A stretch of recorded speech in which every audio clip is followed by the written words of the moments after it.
Hello viewers, I went to a whiskey shop and asked for a good Scotch whiskey. The shopkeeper placed first bottle in front of me, then the second and then the third, and he kept on placing until I said stop.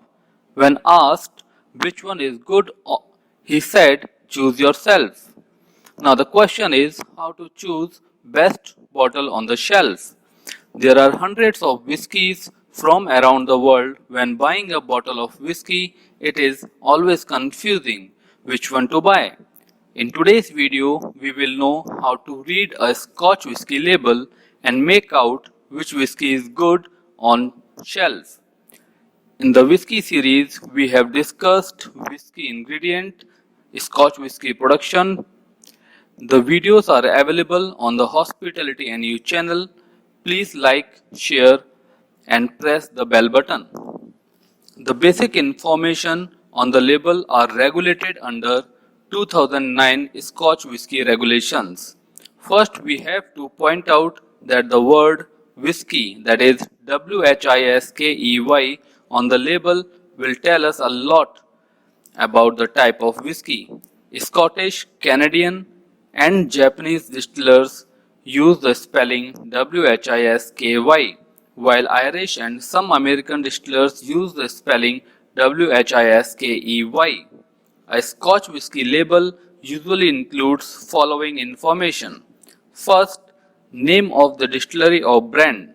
Brand name most of the time is same as distillery in case of Scotch whisky, but for American whiskies it might not be the same. For example, if distilleries distill to sell on to blenders or bottlers who buy cask to finish or blend to create a unique product released under their name. Number 2, whiskey category, to which that Scotch whisky belongs. That is single malt Scotch whisky, single grain Scotch whisky, blended Scotch whisky, blended malt Scotch whisky or blended grain Scotch whisky. Next is the Scottish locality or a region in which the Scotch whisky was distilled, such as Speyside, Islay.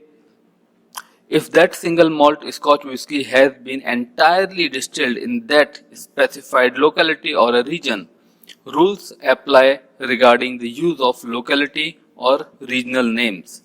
Then we have alcohol strength. Alcohol by volume is a standard measure of how much alcohol is contained in a given volume of an alcoholic beverage. That is 43% correspond to a mixture of 43% of ethanol and 57% of water at 20 degrees Celsius. In the US, the strength is expressed in degree proof with 2 degree proof corresponding to 1% alcohol by volume. Under the old imperial metric system, the strength of bottles for the UK market was measured in UK degree proof, with the UK degree proof being different from the US degree proof. Example, 100 UK degree proof is equals to 104 US degree proof and it's equals to 57% alcohol by volume. In some cases, the bottler may choose to bottle the whiskey at a strength it came out of the cask, in which case it is known as cask strength whiskey. Next is bottle content. The volume of the whiskey contained in the bottle. According to the EU directives, the standard bottle size must be 70 cl, that is centiliter, or 700 ml. In the US, the standard volume is 75 cl or 750 ml. Duty-free bottles are usually 100 centiliter or 1 liter. Now we have age. The age of the liquid in the bottle. Scotch whisky law dictates that spirit is not considered whisky unless it has been matured for a minimum of 3 years. The age statement on the label should state the age of the youngest barrel used for the production of the batch. For example, 12-year-old whiskey indicate that the youngest whiskey is at least 12-year-old. The only time you know that all of the whiskey in the bottle is actually 10-year-old is if it is labeled as single cask. or if it includes distilled on and bottled on dates. Some distilleries include vintage information on the label. In this case, all of the whiskey in the bottle comes from barrels filled in the same year and is of the same age, that is vintage 1973. Sometimes limited or special editions may be written on the label, accompanied with the batch and bottle number, and in some cases the cask number. The label information is that we have done till now is not exhausting, because each distiller or independent bottler may include additional specific information depending on their marketing and branding policy. For example, there could be double or triple distillation, peating, bourbon aging, sherry aging, secondary or extra maturation, or cask finishing, that is poured cask finish, Madura wood finish, etc. Single cask, sometimes non-chilled filter. Chill filtration is the industrial process by which some companies remove congeners from their product.